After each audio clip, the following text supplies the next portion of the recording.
ಕಟೀಲು ಸಮೀಪದ ಅಜಾರಿನಲ್ಲಿ ಕಾರೊಂದು 3 ಕಾರುಗಳಿಗೆ ಡಿಕ್ಕಿ ಹೊಡೆದು ಅಪಘಾತ ಸಂಭವಿಸಿದ್ದು ಪ್ರಯಾಣಿಕರು ಅಲ್ಪ ಸ್ವಲ್ಪ ಗಾಯಗಳಿಂದ ಪಾರಾಗಿದ್ದಾರೆ.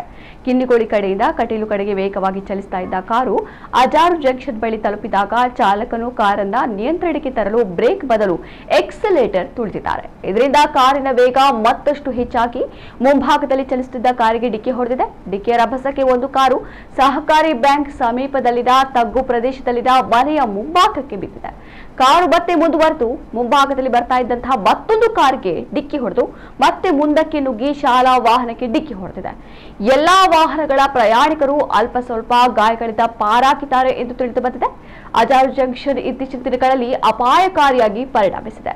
ಈ ಭಾಗದಲ್ಲಿ ವೇಗ ನಿಯಂತ್ರಣಕ್ಕಾಗಿ 2 ಹಂಪ್ಗಳನ್ನು ನಿರ್ಮಾಣ ಮಾಡಲಾಗಿದೆ. ಆದರೆ ಇದಕ್ಕೆ ಬಣ್ಣ ಬಳಿಯದೆ ಹಲವು ವರ್ಷಗಳಾಗಿದ್ದು ಪ್ರಯಾಣಿಕರಿಗೆ ವೇಗ ತಡೆ ಇರುವುದು ಗೊತ್ತಾಗುವುದಿಲ್ಲ.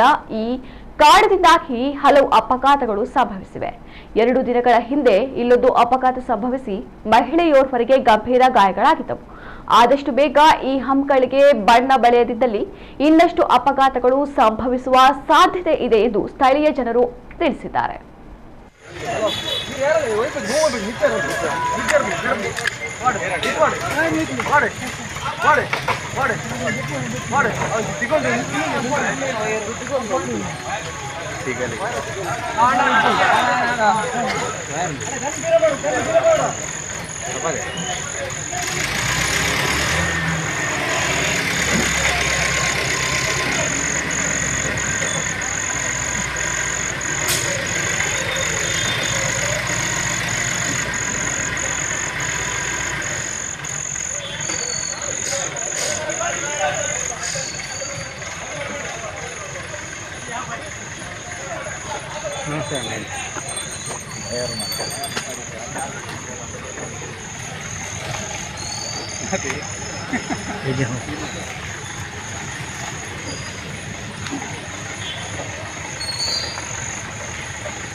Ini